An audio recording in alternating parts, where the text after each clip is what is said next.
Magnus Carlsen lost his first game of round 4 against German prodigy Vincent Keymer. Famously, the Norwegian ace has yet to win the World Cup, one of the few achievements that have escaped him during his illustrious career. Keymer achieved a minimal strategic edge out of a queen's gambit, declined with an early exchange on d5, and later saw his famed opponent erring in a technical endgame.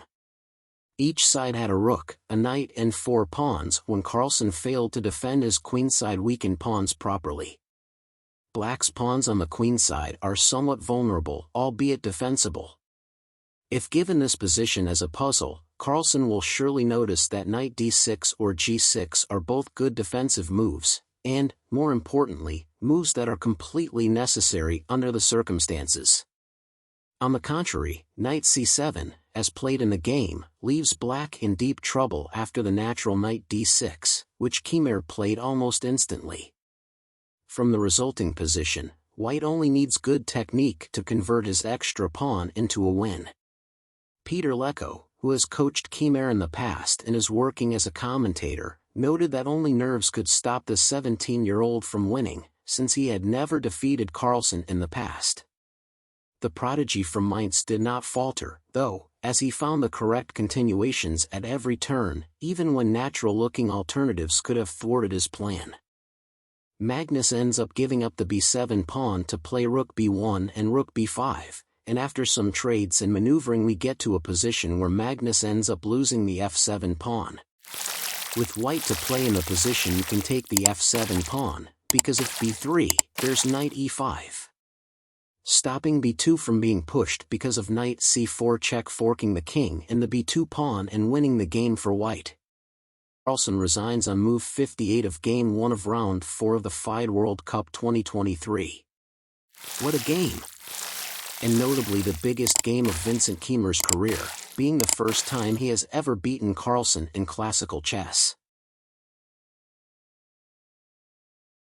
Vincent Keymer only needed a draw to knock Magnus Carlsen out of the FIDE World Cup.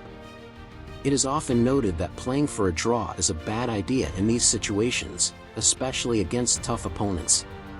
Carlsen managed to get a fighting position on the board, with kings castled on opposite sides and chances for both sides.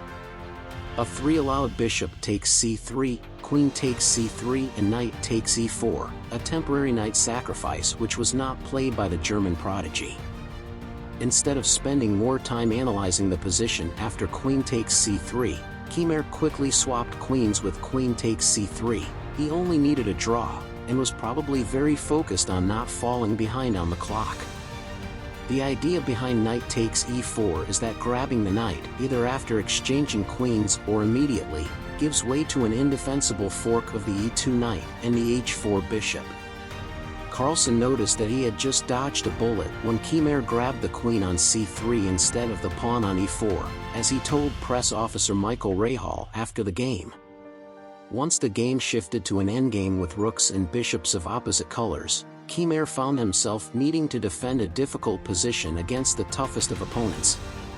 Under these circumstances, it is not very surprising that the 17-year-old faltered eventually.